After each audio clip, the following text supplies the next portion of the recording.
الحمدللہ رب العالمین والعاقبۃ للمتقین والصلاۃ والسلام علی سید الانبیاء والمرسلین نبینا محمد وعلی آلہ وصحبہ اجمعین۔ آج ہمارا سبق نمبر 3 ہے۔ آئیے نماز سمجھیے اور قرآن سمجھنا شروع کیجیے آسان طریقے سے۔ سبق نمبر 3، قرآن مجید سمجھنا آسان ہے۔ یہ ہر لیسن میں اور ہر سبق میں ہم یہ بات رپیٹ کرتے ہیں، اور ساتھ قرآن مجید کی کوئی نہ کوئی آیت اس پر پیش کر دی جاتی ہے۔ آج جو آیت ہے یہ سورہ محمد کی آیت نمبر 24۔ اعوذ باللہ من الشیطان الرجیم، افلا یتدبرون القرآن ام علی قلوب اقفالها۔ اللہ رب العالمین نے ارشاد فرمایا کہ تو کیا وہ غور نہیں کرتے قرآن پر، کیا ان کے دلوں پر تالے ہیں؟ قفل کہتے ہیں تالے کو، اور اس کی جمع ہے اقفال۔ تو اللہ تعالیٰ نے فرمایا کہ وہ قرآن مجید پہ غور و فکر نہیں کرتے، یا ان کے دلوں پر تالے لگ چکے ہیں۔ یعنی دل جس چیز کو لاک کر دیا جائے وہ بند ہو جاتی ہے، وہاں پر کوئی انٹر نہیں ہو سکتا۔ اسی طرح اگر دل پر تالا لگ گیا، بند ہو گیا، اس کو آپ زنگ بھی کہہ سکتے ہیں، اس کو مہر بھی کہہ سکتے ہیں، جیسے اللہ تعالیٰ نے قرآن مجید میں فرمایا ختم اللہ علی قلوبہم، اور 30ویں سپارے میں فرمایا کلا بل ران علی قلوبہم، کہ ان کے دلوں پر زنگ لگ چکا ہے۔ تو اللہ تعالیٰ نے فرمایا کہ ان کے دل بند ہو چکے ہیں، یا کیوں وہ قرآن پر غور و فکر نہیں کرتے؟ جی، اقفالها کا مطلب ہے کہ قلوب کی طرف اشارہ ہے، ہاں ان کے دل، یعنی دلوں کی طرف اشارہ ہے کہ ان کے دلوں پر تالا ہے۔ تو قفل جو ہے نا یہ واحد ہے، اس کی جمع اقفال۔ تو ہا جو ہے وہ اس کی اس کو ضمیر کہتے ہیں۔ جی، اردو میں بھی استعمال ہوتا ہے۔ اس سبق میں ہم پڑھیں گے سورۃ الفاتحہ کی آیت نمبر 4 اور 5۔ اس سے پہلے والی جو 3 آیات ہیں وہ ہم پڑھ چکے ہیں۔ سورہ فاتحہ کی آیت نمبر 1 سے لے کر 3 تک ہم پڑھ چکے۔ تو آج جو ہم پڑھیں گے وہ آیت نمبر 4 اور 5 ہے۔ گرامر میں ہم پڑھیں گے ضمائر، جیسے اقفال ہا آپ نے پوچھا، اس سبق میں اس کا ذکر آ جائے گا۔ ہا ضمیر ہے، وہ اس کو ضمیر کہتے ہیں۔ تو ضمائر متصلہ ہوتی ہیں اور کچھ ہوتی ہیں ضمائر منفصلہ، اس کی تشریح انشاءاللہ ہم کریں گے۔ تو ضمیر کیا ہے؟ رب ہو یہ ضمیر ہے، رب ہم یہ ضمیر ہے، اس کا رب، اور یہ ہم نے پڑھا تھا نا، رب ہو اس کا رب، اور رب ہم ان سب کا رب۔ تو نکات تعلیم یا شوق، اور 4 نئے الفاظ سیکھیں گے جو قرآن مجید میں 1479 بار آئے ہیں۔ جی، اس طرح ٹوٹل الفاظ کتنے ہو جائیں گے؟ 18۔ پہلے سبق میں کتنے سیکھے تھے؟ 6، اور دوسرے میں 8۔ 6 اور 8 کتنے ہو گئے؟ 14، اور 4 آج سیکھ لیں گے تو ٹوٹل کتنے ہو جائیں گے؟ 18۔ 18 الفاظ سیکھ لیں گے جو قرآن مجید میں کتنی دفعہ آئے ہیں؟ 5990 بار آئے ہیں، اور یہ صرف بار بار آنے والے الفاظ کا ذکر ہے۔ قرآن کریم میں کل تقریباً 4500 الفاظ ہیں جو تکرار کے ساتھ بار بار تقریباً 78000 بار آئے ہیں۔ جی، شروع کرتے ہیں سبق کو، میرے ساتھ پڑھیے گا۔ اعوذ باللہ من الشیطان الرجیم، بسم اللہ الرحمن الرحیم، الحمد للہ رب العالمین، الرحمن الرحیم، مالک یوم الدین، ایاک نعبد و ایاک نستعین۔ جی، تو اس سے پہلی والی جو آیات تھی نا ان کا ترجمہ ہم پڑھ چکے۔ پچھلے سبق میں ہم نے پڑھا تھا الرحمن الرحیم تک۔ تو آج ہم پڑھیں گے مالک یوم الدین اور ایاک نعبد و ایاک نستعین۔ یہ 2 آیات ہم پڑھیں گے انشاءاللہ۔ مالکی، مالک کا کیا مطلب ہے؟ مالک ہے، یہ اردو میں بھی یہ لفظ استعمال ہوتا ہے۔ یوم کس کو کہتے ہیں؟ دن۔ الدین بدلے کا، یعنی بدلے کے دن کا مالک ہے۔ مالکی اس کا مطلب کیا ہے؟ مالک، میم لام اور کاف یہ روٹ لفظ ہیں، اسی سے مالک بنتا ہے، اسی سے مملوک بنتا ہے، اور اسی سے ملک بنتا ہے۔ فرشتے کو کہتے ہیں ملک، میم لام اور کاف تینوں پہ زبر ہوگی۔ تو ملک جو ہوتا ہے وہ بادشاہ کو کہتے ہیں، میم مالک لام کے کسرہ کے ساتھ، زیر کے ساتھ، اور اسی سے مالک بھی ہے۔ یوم اس کی جمع کیا آئے گی؟ ایام، یہ پلس کا ہم نے نشان بنایا، یوم کی جمع کیا ہے؟ ایام، اور یہ لفظ قرآن مجید میں 393 بار 393 ٹائمز آیا ہے۔ یہ لفظ اردو میں بھی استعمال ہوتا ہے، جیسے ہم کہتے ہیں یوم عید، یوم آخرت، ٹھیک ہے؟ تو یوم کا مطلب کیا ہوتا ہے؟ دن، جمع کیا ہے اس کی؟ ایام۔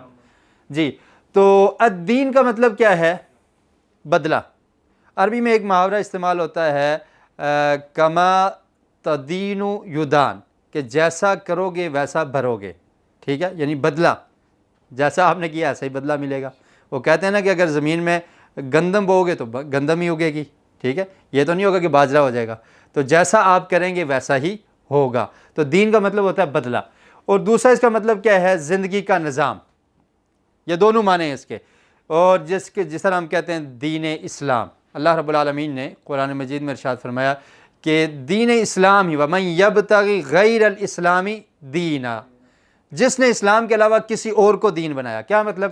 نظام زندگی تلاش کیا دین کے علاوہ، لَن يُقْبَلَ مِنْهُ، اس سے وہ قبول نہیں کیا جائے گا۔ یعنی دین اسلام ایک ایسا دین ہے جو اللہ کے ہاں قابل قبول ہے۔ اور پھر فرمایا الْيَوْمَ أَكْمَلْتُ لَكُمْ دِينَكُمْ، کہ آج کے دن میں نے تمہارا دین مکمل کر دیا ہے، وَأَتْمَمْتُ عَلَيْكُمْ نِعْمَتِي، اور اس نعمت کو میں نے تمام کر دیا، وَرَضِيتُ لَكُمُ الْإِسْلَامَ دِينًا، اور اسلام کو بطور دین میں نے تمہارے لیے پسند کیا ہے۔ تو یہ دین ایسا ہے جس کو اللہ نے پسند کیا ہے۔ تو دین کا کیا مطلب ہے؟ زندگی گزارنے کا نظام، اس کو دین کہتے ہیں۔ یعنی آج جو یہ ایک تفریق کی جاتی ہے نا مولوی اور مسٹر کی، ملا اور مسٹر الگ الگ، دین اسلام میں الگ نہیں ہے، جتنے مسلمان ہیں وہ سب مولوی ہیں۔ کیا خیال ہے؟ اللہ والے ہیں نا، مولوی کا مطلب ہے اللہ والے، جتنے مسلمان ہیں ان سب نے دین کو فالو کرنا ہے۔ یہ نہیں ہے کہ ایک طبقے نے دین پر چلنا ہے اور دوسرے نے نہیں چلنا، یہ فرق نہیں ہے، بلکہ پوری زندگی گزارنے کا نظام جو ہے اس کو دین اسلام کہا جاتا ہے۔ تو یہ دونوں معنی میں، بدلے کے معنی میں بھی آتا ہے اور زندگی کا نظام، اس معنی میں بھی قرآن مجید میں یہ لفظ استعمال ہوتا ہے۔ جی، تو اس سے ہمیں کیا سبق ملتا ہے؟ یہ جو آیت ہم نے پڑھی ہے اس سے کیا سبق ملتا ہے؟ آیت کیا ہے؟ مالکی یوم الدین، کہ وہ مالک ہے بدلے کے دن کا، قیامت کے دن کا، آخرت کا مالک ہے۔ اس دن کسی کے پاس کوئی قوت نہیں ہوگی۔ جب وہ اللہ تعالیٰ مالک ہے تو کسی اور کی قوت نہیں ہوگی، صرف وہی مالک ہے، وہی حاکم ہے، لیکن سب سے بہترین عادل حاکم ہے۔ وہ اللہ تعالیٰ اکیلا ہی اس دن مالک ہوگا۔ دنیا کے جتنے ملوکیت کے دعویٰ کرنے والے لوگ ہیں یا جو اپنے آپ کو مالک سمجھتے ہیں، قیامت کے دن ان کی نہیں چلے گی۔ دنیا میں بھی جو ان کے اختیارات ہیں وہ کم ہیں۔ کوئی اگر کسی ایک ملک کا اختیار ہے دوسرے ملک میں اس کو کوئی نہیں پوچھے گا، کسی ریاست کا اختیار ہے دوسری ریاست میں کوئی نہیں پوچھے گا، اور وہ اختیارات بھی کچھ وقت کے لیے ہیں، جب تک زندگی ہے یا جب تک وہ حکومت میں ہے، جب تک اس کے پاس پاور ہے تو اس کی مانی جائے گی، اس کی سنی جائے گی۔ جو ہی پاور ختم ہوئی تو اس کی کوئی حیثیت نہیں ہے۔ لیکن اللہ رب العالمین جو مالک ہے وہ ہمیشہ سے ہے اور ہمیشہ رہے گا، اور ایسا مالک ہے کہ اس کا ملک ختم نہیں ہونے والا۔ اور قیامت کے دن اللہ تعالیٰ ارشاد فرمائیں گے لمن الملک اليوم، آج کس کی بادشاہ ہے؟ این الجبارون، کہاں ہیں وہ جبار لوگ جو دعوے کیا کرتے تھے، کہاں ہیں آج؟ اور پھر اللہ تعالیٰ فرمائیں گے کہ آج صرف اللہ کی بادشاہت ہے۔ تو اس دن کسی کے پاس کوئی قوت نہیں ہوگی، صرف وہی مالک ہے اور وہی حاکم ہے، لیکن وہ ایسا مالک اور ایسا حاکم ہے کہ عادل ہے، عدل کرنے والا ہے، انصاف کرنے والا ہے، کسی کے ساتھ بے انصافی نہیں ہوگی۔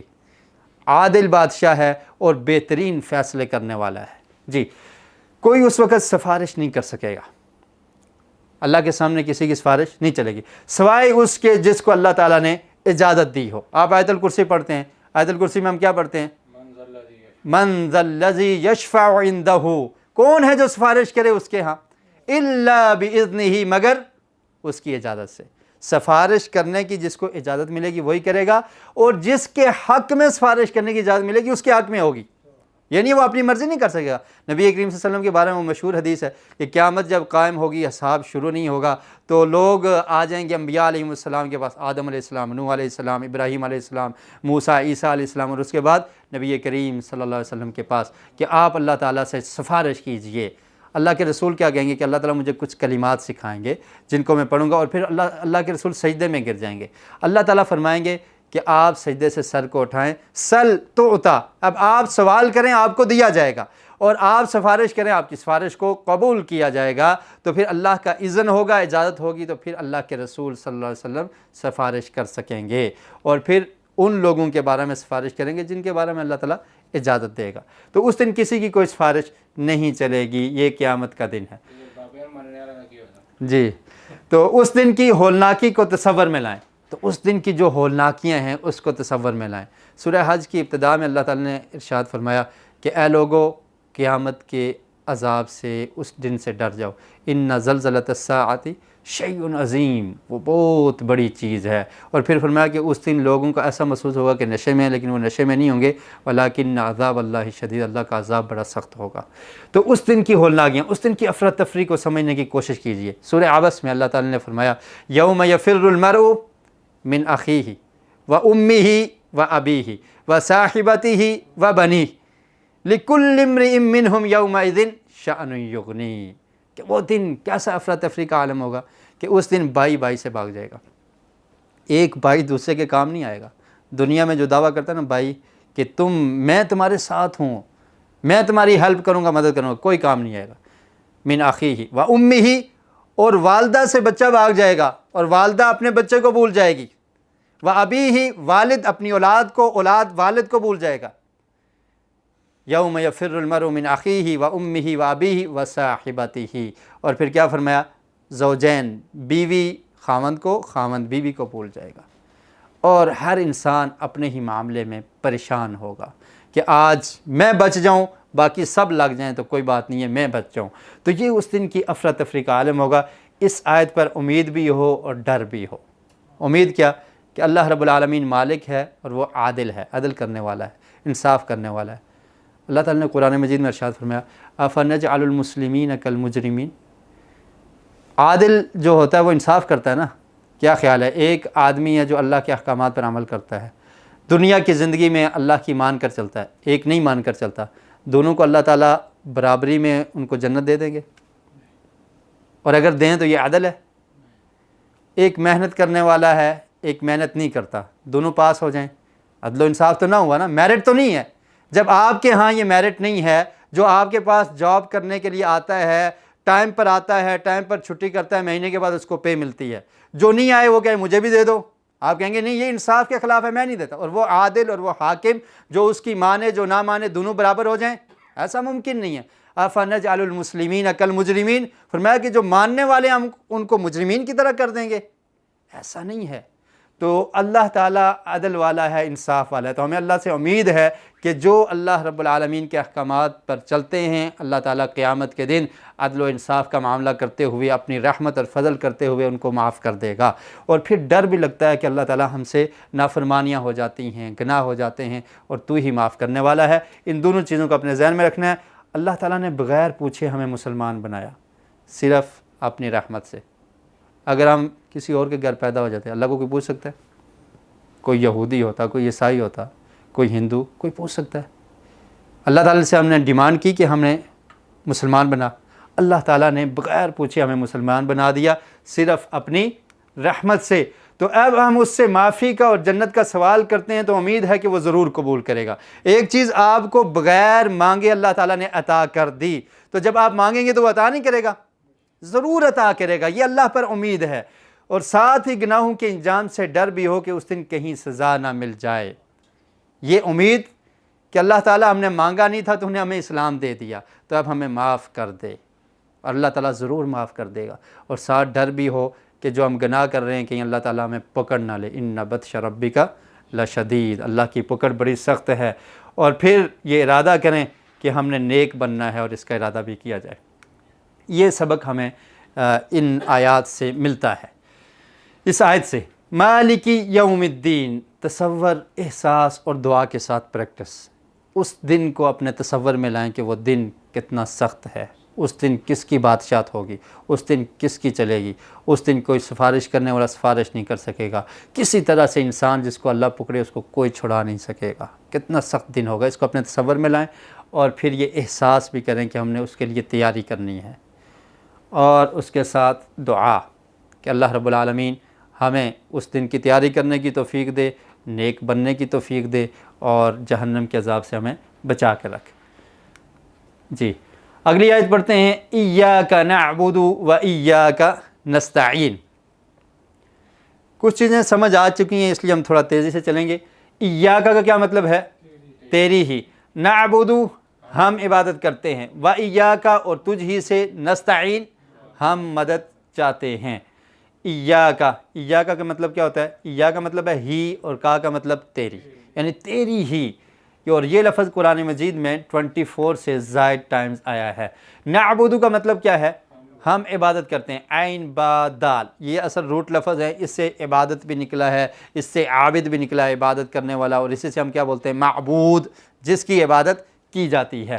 جی عبد بھی اسی سے ہے، ایسے کہتے ہیں عبداللہ، ٹھیک ہے؟ عبد کا مطلب کیا ہے؟ غلام، تو اللہ کا غلام۔ عابد عبادت کرنے والا، معبود کسے کہتے ہیں؟ جس کی عبادت کی جائے۔ جی عبادت کیا ہے؟ نماز، روزہ، زکوٰۃ، حج، یہ سب کیا ہیں؟ عبادات ہیں۔ دعوت، دعوت کیا ہے؟ عبادت ہے۔ کون سی دعوت؟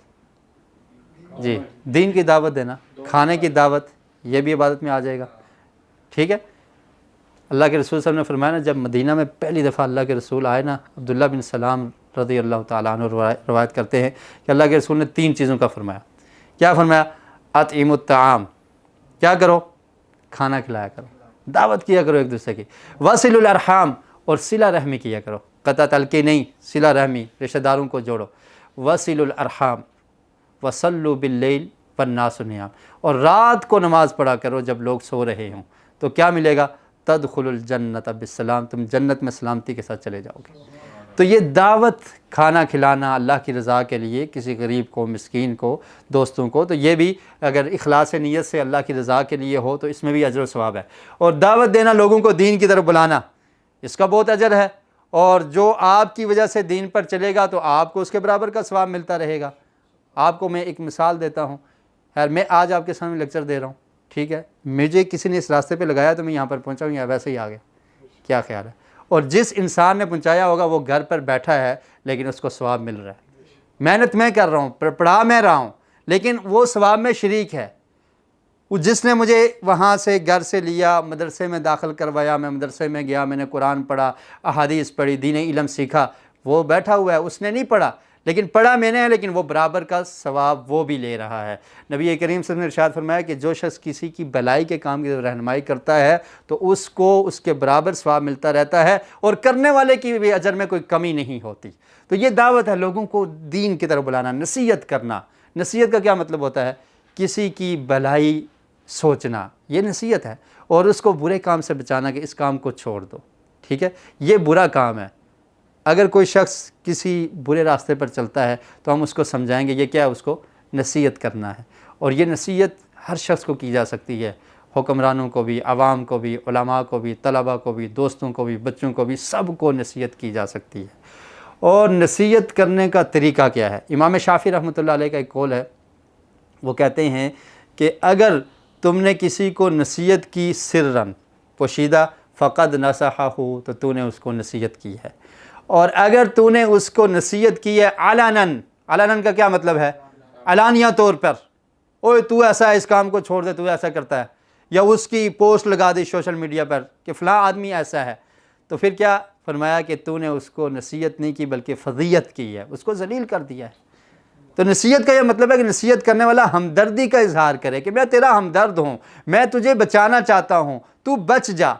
تو اس ایسے طریقے سے سمجھائیں جس سے اس کو اثر ہو، ایسے طریقے سے نہ سمجھایا جائے کہ وہ ذلیل ہو جائے بیچارہ اور وہ متنفر ہو جائے۔ تو یہ نصیحت کرنے کا طریقہ ہے۔ جہاد، اللہ کے راستے میں کوشش کرنا اور دین اسلام کے لیے محنت کرنا، یہ جہاد میں آ جائے گا۔ علم حاصل کرنا، یہ بھی کیا ہے؟ عبادت ہے۔ کمانا، یہ بھی عبادت ہے۔ اپنے ہاتھ سے کما کر کھانا، یہ بھی عبادت ہے۔ دوسروں کی خدمت کرنا، یہ بھی عبادت ہے۔ مگر سب سے پہلے عبادت کون سی ہے؟ نماز۔ جس نے نماز چھوڑ دی اس نے دین کو ڈھا دیا، ٹھیک ہے؟ نبی کریم صلی اللہ علیہ وسلم نے ارشاد فرمایا من ترک صلاۃ متعمدا فقد کفر، جس نے نماز جان بوجھ کر چھوڑی اس نے کفر کیا۔ اور پھر فرمایا کہ بین العبد والکفر ترک الصلاۃ، آدمی مسلمان اور کفر کے درمیان فرق کیا ہے؟ نماز کا ہے۔ جس نے نماز چھوڑ دی تو پھر کیا باقی رہ جائے گا؟ تو نماز اسلام کا بنیادی اہم ترین رکن ہے۔ بنی الاسلام علی خمس، اسلام کی بنیاد 5 چیزوں پر۔ پہلی کیا ہے؟ گواہی دینا کہ اللہ کے علاوہ کوئی الہ اور معبود نہیں، محمد صلی اللہ علیہ وسلم اللہ کے رسول ہیں۔ دوسری کیا ہے؟ وَإِقَامِ الصَّلَاةِ، نماز کو قائم کرنا۔ نماز کو قائم کرنے کا کیا مطلب ہے؟ اس میں 4-5 چیزیں آتی ہیں۔ نماز کو صحیح طریقے سے پڑھنا، خشوع اور خضوع کے ساتھ پڑھنا، نماز کو اس کے وقت پر پڑھنا، نماز سنت کے مطابق پڑھنا جیسے نبی کریم صلی اللہ علیہ وسلم نے یہ عمل کر کے دکھایا ہے، اور پھر نماز کی تلقین اپنے تمام لوگوں کو، گھر والوں کو کرنا۔ یہ اقامت صلاۃ کا مطلب ہے۔ اگر حکمران ہے تو وہ رعایا پر نماز کا نظام نافذ کرے گا، اگر وہ نہیں کرتا تو جو گھر کا سربراہ ہے پورے گھر پر وہ نظام نافذ کرے گا۔ بیٹی بھی نماز پڑھنے والی ہو، وائف بھی نماز پڑھتی ہو، بیٹا بھی نماز پڑھتا ہو، اور گھر کے تمام افراد نمازی ہوں، اور اس کی ذمہ داری کس پر ہے؟ گھر کے سربراہ پر۔ نبی کریم صلی اللہ علیہ وسلم نے کیا ارشاد فرمایا؟ کلکم راعٍ وکلکم مسئول عن رعیتہ، تم میں سے ہر ایک راعی ہے، نگران ہے، اور اس سے سوال ہوگا اس کی رعیت کے بارے میں جو اس کے ماتحت لوگ ہیں۔ تو یہ اقامت صلاۃ کا مطلب ہے۔ تو ان تمام عبادات سے پہلے ایک شرط ہے، وہ شرط کیا ہے؟ نماز کے لیے کیا شرط ہے؟ ایک اہم شرط کیا ہے نماز کے لیے؟ وضو کرنا۔ نیت بھی شرط ہے، ٹھیک ہے، نیت تمام اعمال میں آ جائے گی نا، لیکن نماز کے لیے کیا شرط ہے؟ وضو۔ وضو نہیں ہوگا نماز ہو جائے گی؟ نہیں ہوگی۔ ایسے ہی تمام اعمال کے لیے یہ شرط ہے، وہ کیا ہے؟ صحیح نیت۔ اگر نیت میں فطور ہے تو عمل قبول نہیں ہے۔ اللہ تعالیٰ کو کیسا عمل چاہیے؟ جو پرفیکٹ ہو، 100%، ٹھیک ہے، جس میں تھوڑا سا بھی کوئی اور شبہ ہو تو اللہ تعالیٰ قبول نہیں کرتا، انسان بھی قبول نہیں کرتا۔ کیا خیال ہے؟ آپ اگر سونا لینے جاتے ہیں، گولڈ، اور شاپ کیپر آپ کو کہتا ہے کہ 70% یہ جو گولڈ میں آپ کو دے رہا ہوں یہ اوریجنل ہے، 30% اس میں ملاوٹ ہے، قبول کریں گے؟ کہیں گے نہیں، میں پیسے پورے دے رہا ہوں، مجھے اوریجنل چاہیے۔ تو اللہ تعالیٰ نے قرآن مجید میں کیا فرمایا؟ یعبدوا اللہ مخلصین لہ الدین، خالص اسی کی عبادت کرو گے تو قبول ہوگی۔ تو خالص عبادتیں ہوں گی تو قبول ہوگی۔ اگر اس میں ذرا بھی کوئی تھوڑی سی ملاوٹ ہوگی، شرک آ گئی، عبادت ضائع ہو جائے گی۔ شرک اکبر، عبادت ضائع۔ شرک خفی کس کو کہتے ہیں؟ ریاکاری کو، وہ آ گئی تو عبادت ضائع ہو جائے گی۔ جی، وَإِيَّاكَ نَسْتَعِينُ، اور ایاکا، تیری ہی، تجھ ہی سے، نستعین، ہم مدد چاہتے ہیں۔ عون کہتے ہیں مدد کو، یہ لکھا ہوا ہے، اور اسی سے اعانت ہے، استعانت، تعاون، معاون، یہ تمام لفظ عین واو نون سے نکلے ہیں، ٹھیک ہے۔ تو یہ اصل لفظ عون ہے، اس سے یہ الفاظ نکلے ہیں۔ جب سین شروع میں آ جائے تو اس کا مطلب ہوتا ہے چاہنا، طلب کا معنی اس میں آ جاتا ہے۔ جیسے ہم ایک لفظ بولتے ہیں نا استفسار، اردو میں بھی یہ لفظ استعمال ہوتا ہے، کہ مطلب کیا ہوتا ہے؟ پوچھنا، کچھ سوال کرنا، یعنی کچھ چاہنا، ٹھیک ہے۔ تو اسی طرح نستعین یعنی ہم مدد چاہتے ہیں، مدد مانگتے ہیں۔ ایک اور لفظ آپ کو سمجھا رہے ہیں کہ یہ یہاں پر آپ نے دیکھا ہوگا کہ نعبدو ہے، ٹھیک ہے، اور وہاں پر کیا ہے؟ نستعین۔ نون کا مطلب کیا ہوتا ہے؟ ہم، اور یہاں پر بھی نون ہے تو اس کا مطلب کیا ہوگا؟ ہم عبادت کرتے ہیں، عین با دال، یہ عبادت، ہم عبادت کرتے ہیں۔ نستعین میں ہم مدد چاہتے ہیں، یعنی جب شروع میں نون لگ جائے تو اس کا مطلب ہم ہوگا۔ جیسے اگر میں کہوں اعبدو تو اس کا مطلب کیا ہوگا؟ میں عبادت کرتا ہوں۔ نعبدو، ہم سب عبادت کرتے ہیں۔ یعبدو، وہ عبادت کرتا ہے۔ تعبدو، تو عبادت کرتا ہے۔ تو نون کا مطلب کیا ہوتا ہے؟ ہم۔ جی، اس سے ہمیں کیا سبق ملا؟ ترجمہ تو ہم نے دیکھ لیا، ایاک نعبدو، تیری ہی ہم عبادت کرتے ہیں، و ایاک، اور تجھ ہی سے، نستعین، ہم مدد چاہتے ہیں، مدد مانگتے ہیں۔ ہم اتنے کمزور ہیں کہ اپنی پیاس تک نہیں بجھا سکتے۔ کیا خیال ہے؟ مدد کون مانگتا ہے؟ کمزور آدمی مانگے گا نا، جس کو ضرورت ہے وہی مدد مانگے گا، جس کو ضرورت نہیں ہے مدد کی تو وہ تو نہیں مانگے گا۔ تو ہم لوگ اتنے کمزور ہیں کہ ہم اپنی پیاس تک بھی نہیں بجھا سکتے۔ انسان پانی پی سکتا ہے، ٹھیک ہے، یا آپ پی سکتے ہیں، لیکن پیاس بجھانا کس کا کام ہے؟ اللہ تعالیٰ کا۔ بعض لوگ ایسے مریض ہوتے ہیں کہ وہ پورا گھڑا پی جاتے ہیں، کولر خالی کر دیتے ہیں، لیکن پیاس نہیں بجھتی۔ اور موت کے وقت بھی بعض لوگوں پر یہ کیفیت ہوتی ہے، پانی مانگتے رہتے ہیں لیکن پیاس ختم نہیں ہوتی، کیونکہ پیاس کس نے بجھانی ہے؟ اللہ کے حکم سے بجھنی ہے۔ تو ہم اتنے کمزور ہیں کہ ہم اپنی پیاس نہیں بجھا سکتے، تو ہم عبادت کیسے کر سکیں گے بغیر اللہ کی مدد اور توفیق کے؟ تو اس لیے انسان کیا کہتا ہے کہ اللہ تعالیٰ ہم تیری ہی عبادت کرتے ہیں، لیکن یہ عبادت کب ہوگی؟ جب تیری مدد ہوگی، تو مدد کرے گا تو ہم عبادت کر سکیں گے، تیری توفیق ہوگی تو ہم عبادت کر سکیں گے، ورنہ نہیں کر سکتے۔ اور تیری عبادت کے لیے بھی تیری مدد ہمیں چاہیے۔ مقصد زندگی کیا ہے؟ اللہ رب العالمین نے قرآن مجید میں کیا فرمایا؟ ہم کیوں زندہ ہیں؟ وما خلقت الجن والانس الا لیعبدون، جن اور انس کو کس لیے بنایا؟ عبادت کے لیے، ٹھیک ہے۔ اور قرآن مجید میں سورہ ملک میں اللہ تعالیٰ نے کیا ارشاد فرمایا؟ الذی خلق الموت والحیات لیبلوکم ایکم احسن عملا، میں نے زندگی اور موت کو بنایا کس لیے؟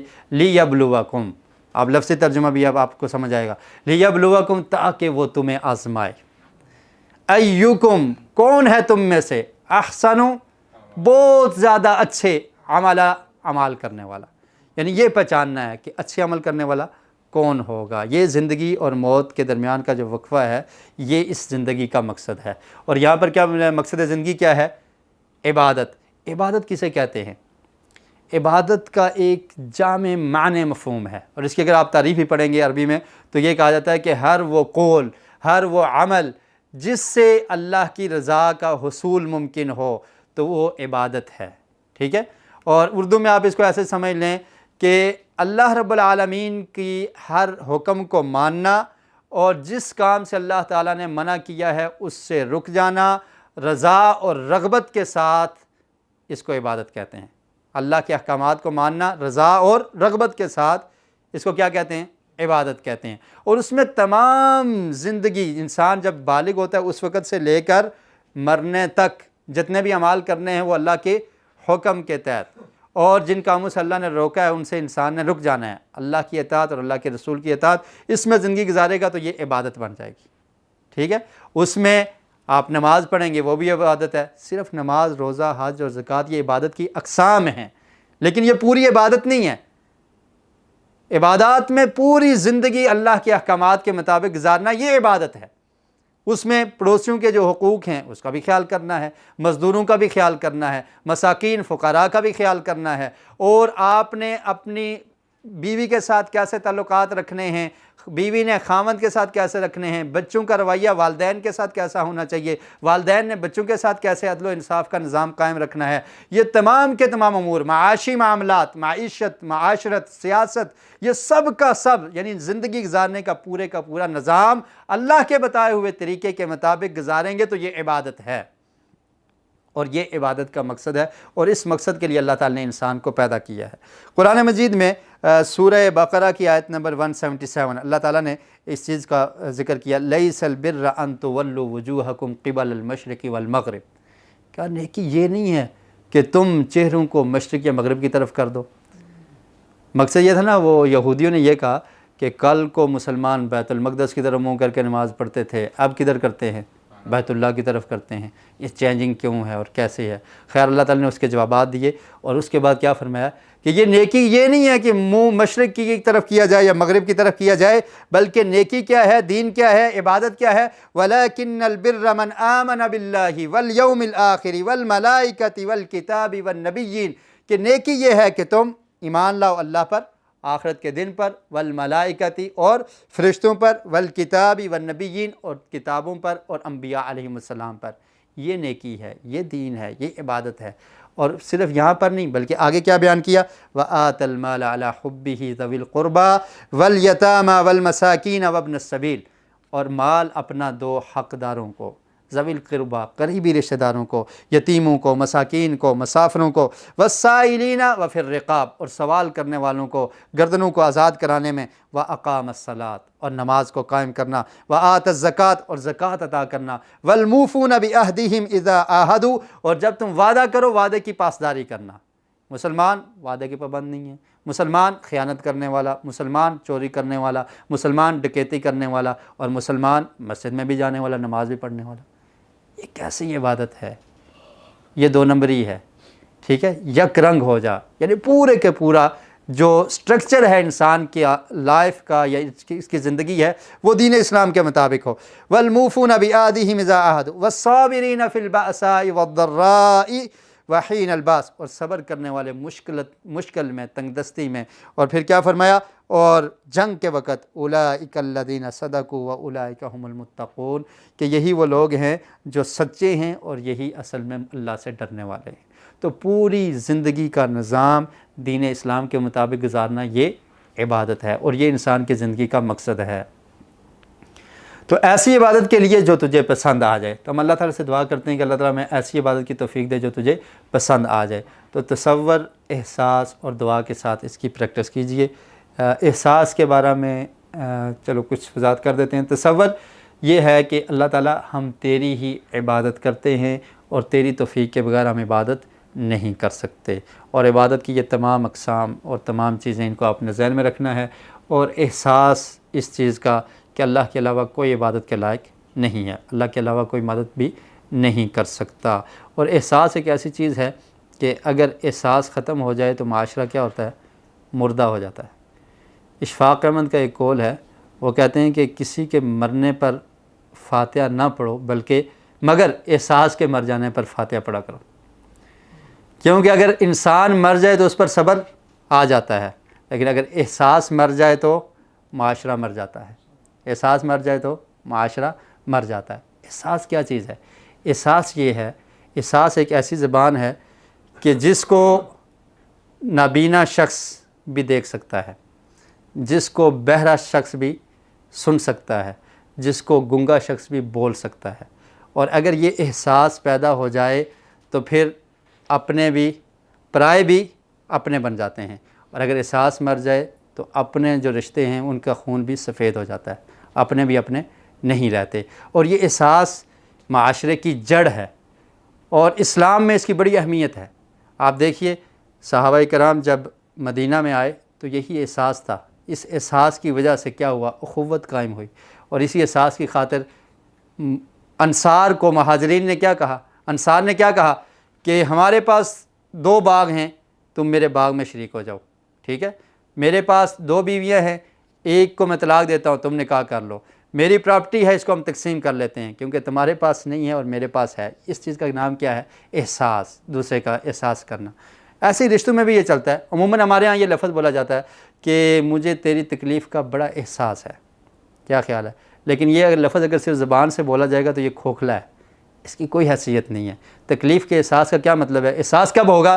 کہ جب ہم اس تکلیف سے گزرے ہوں گے، پھر انسان کو احساس ہوگا ہاں مجھے بھی یہ تکلیف ہوئی تھی. یا پھر دوسرا احساس کرنے کا کیا طریقہ ہے کہ اس تکلیف والی جگہ پر آپ اپنے آپ کو رکھ کر دیکھیں. جو آج اس انسان کے ساتھ ہو رہا ہے ادھر آپ اپنے آپ کو رکھیں اور پھر آپ کو پتہ چلے گا. پھر احساس آپ کہہ سکتے ہیں کہ مجھے احساس ہوا ہے. اور جب آپ اپنے آپ کو اس جگہ پر رکھیں گے پھر آپ کے پاس الفاظ ہی نہیں رہیں گے کہ آپ اس کو دلاسا دے سکیں.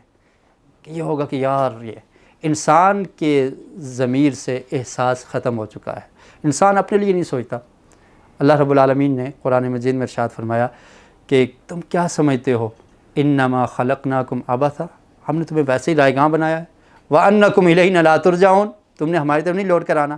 کیونکہ وہ احساس ختم ہو چکا ہے. یہ جب احساس ہونا کہ ہم نے کچھ دیر کے لیے ہم زندگی میں آئے ہیں، پھر ہم نے واپس جانا ہے، اللہ کے ہاں حساب دینا ہے، تو یہ معاملات سارے سدھر جائیں گے. تو اپنا احساس ختم ہو چکا ہے. رشتہ داریوں میں احساس ختم ہو چکا ہے. کوئی لگا رہنے دو، مجھے کیا پرواہ ہے. یہ غلط راستے پہ جا رہا ہے، جانے دو.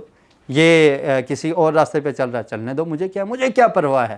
کسی کو کسی دوسرے کی پرواہ نہیں ہے. احساس ختم ہو چکا ہے. تو جب احساس پیدا ہو جائے گا پھر آپ کو عبادت کرنے کا مزہ آئے گا. ایاک نعبد، ہم تیری ہی عبادت کرتے ہیں، و ایاک نستعین، اور ہم تجھ ہی سے مدد چاہتے ہیں. اور یہ احساس کہ ہم پیدا ہی اس لیے ہوئے ہیں کہ ہم اللہ تعالیٰ کی عبادت کریں. جی، اس کے بعد ہم گرامر کو پڑھیں گے. تو یہ ٹی پی آئی کا سادہ اور مؤثر طریقہ ہے. آپ کا اگر یہ پہلا پروگرام ہے تو دیکھیں عربی زبان کے سیوں کے لیے آسان ہے، اشارے آسانی کے لیے ہوتے ہیں. سارے دماغ کا استعمال کریں، شیطان کو بیچ میں مت آنے دیں. اعادہ کا کیا مطلب ہوتا ہے؟ ریویژن. وہی سبق جو ہم پڑھ چکے ہیں اس کے ریویژن کریں گے. جی کون کرے گا؟ ہوا ہم. جی کریں، میرے ساتھ پریکٹس کریں. ہوا ہم، نہیں، ہوا ہم، انت انتم، انا نحن. یہ پہلے سبق میں ہم نے پڑھا تھا. ٹھیک ہے، اس کے معنی آپ کو پتہ ہیں. اس کے بعد یہ لفظ جو ہیں قرآن مجید کی تقریباً ہر لائن میں آتے ہیں. ہو، ہم، کا، کم، اور اس کے بعد کیا ہے؟ یہ اور نا. تو یہ اکیلے نہیں آتے، یہ اکثر مل کر آتے ہیں. اور اسی کو کیا کہتے ہیں؟ متصلہ. ضمائر متصلہ. متصل کا کیا مطلب ہوتا ہے؟ ملی ہوئی. منفصل کس کو کہتے ہیں؟ جدا جدا. ٹھیک ہے، تو عربی میں بعض ضمیر کیا ہیں؟ بعض متصل ہیں اور بعض کیا ہیں؟ منفصل ہیں. منفصل یہ ہے کہ علیحدہ ہو کر بھی آئے تو اس کا معنی واضح ہو جاتا ہے. اور متصل جو ہے کہ دوسرے لفظ کے ساتھ مل کر آتا ہے. جیسے ہم نے پڑھا تھا ربہ، ربہم، ربک، ربکم، ربی، ربنا. تو اس کا مطلب ہوتا ہے اس کا، ان کا، آپ سب کا، میرا اور ہمارا. جی تقریباً ہر لائن میں ان کا استعمال ہوتا ہے. یہ جو ضمائر ہم نے آپ کو بتائی ہیں، یہ دیکھیں علیکم، فیکم، رسول، ہو اس کا رسول. اور اسی طرح آپ دیکھیں یہاں پر بھی علیکم، لکم، آیاتی ہی، اولئک ہم المفلحون. تو ہم یہ ہر لائن میں. تو یہ ضمائر ہیں. جاءہم، وجوہہم، رحمت اللہ، ہم فیہا خالدون، منکم. تو یہ ہر لائن میں تقریباً قرآن مجید کی یہ آتی ہیں. جی اب اس کی پریکٹس بھی وہی ہے.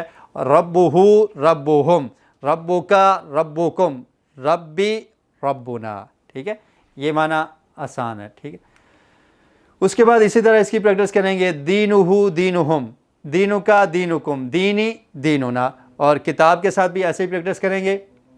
اور نقطہ تعلیم. جی نقطہ تعلیم کیا ہے؟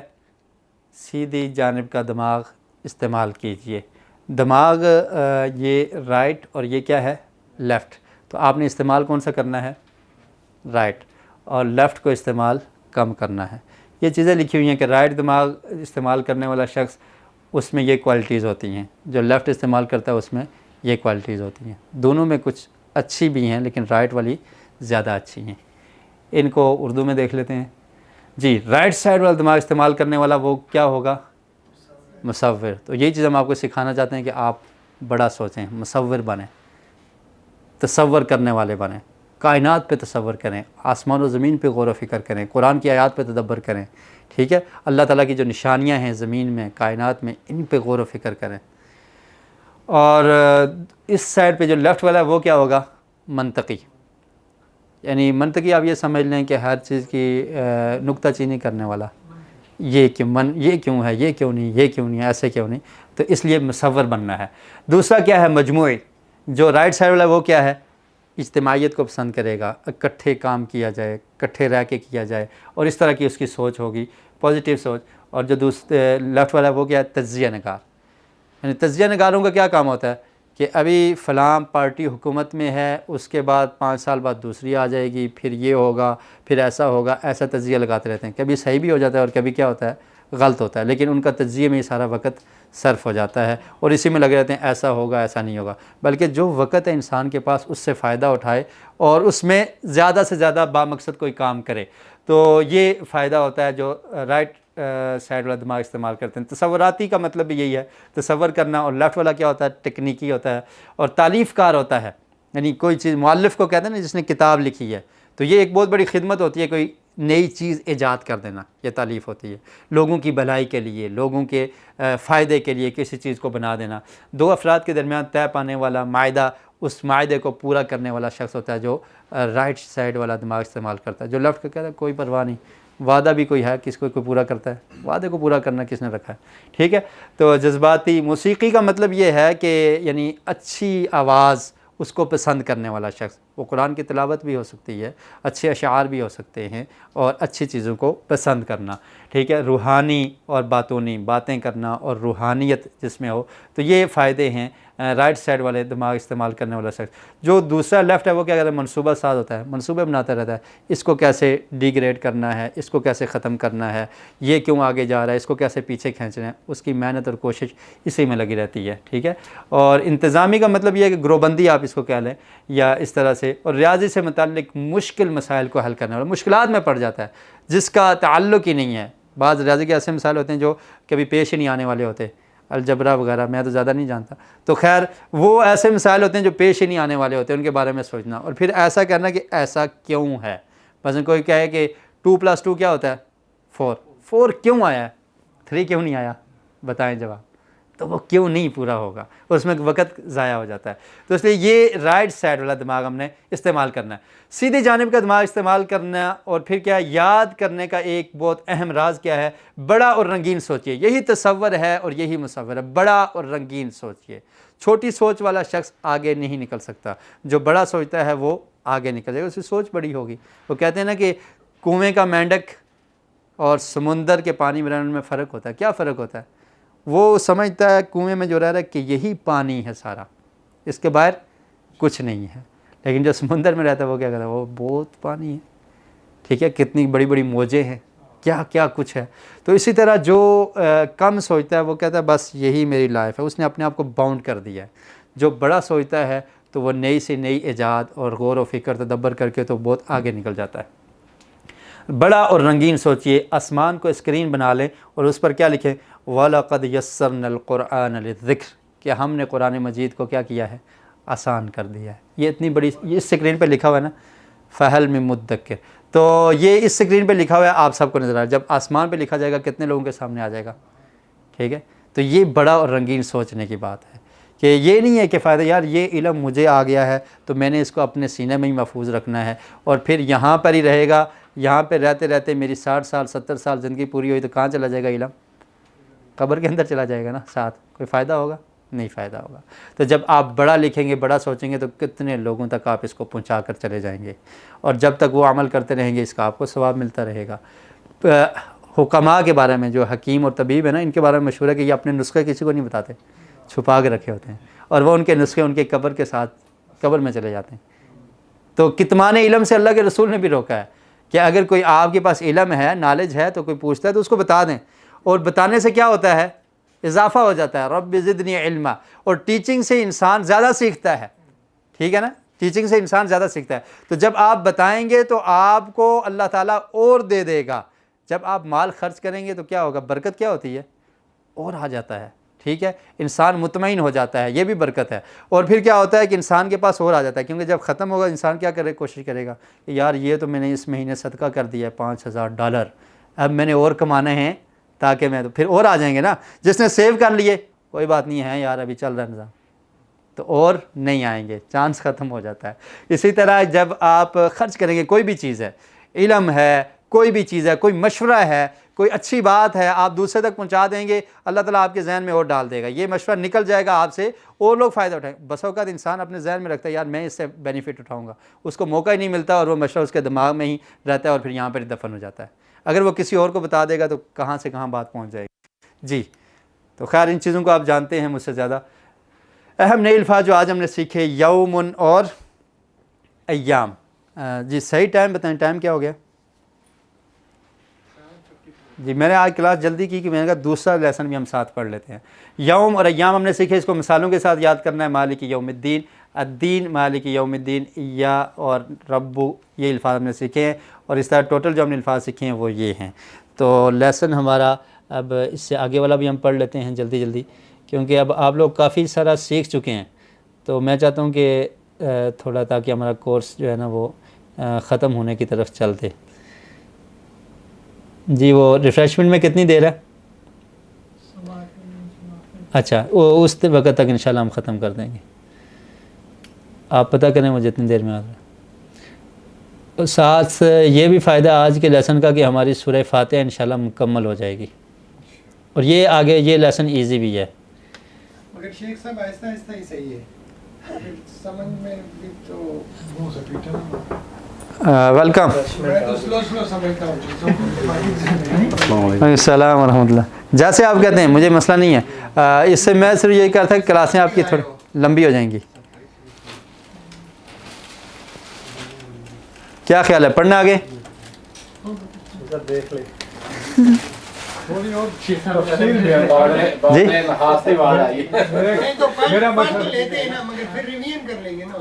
ہاں چلیں، اصل میں یہ ہے نا کہ یہ تقریباً 19 لیسن ہے، تو پھر اصل ویکلی اگر ایک چلے گا تو پھر ہاں تو وہ میں چاہ رہا ہوں 3 مہینوں میں ہم فنش کر دیں، تو وہ کبھی کبھی ڈبل کر لیں گے۔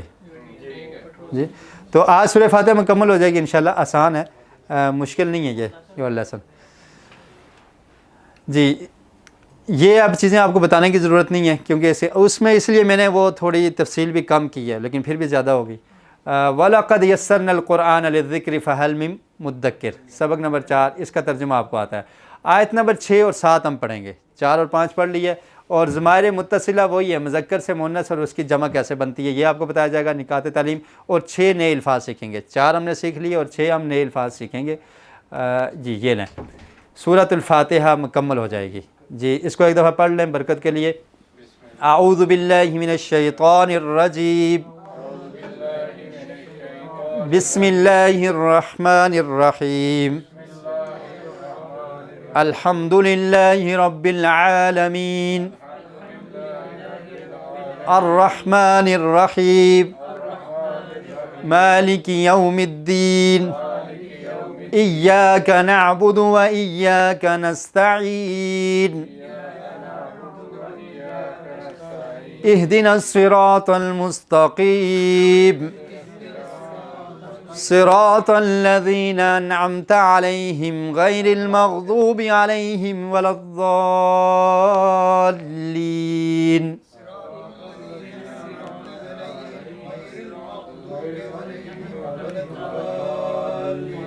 جی اہدنا کا مطلب ہے ہمیں ہدایت دے، ہدایت کا لفظ آپ نے پڑھا ہوا ہے، نا کا مطلب کیا ہے ہمیں ہدایت دے، الصراط راستے کی، المستقیم سیدھا، اہدی کا مطلب کیا ہوگا ہدایت دے، نا ہمیں۔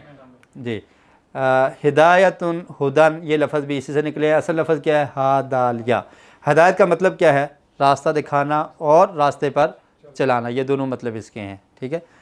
ہدایت کا مطلب یہ آپ نے یاد رکھنا ہے راستہ دکھانا اور راستے پر چلانا۔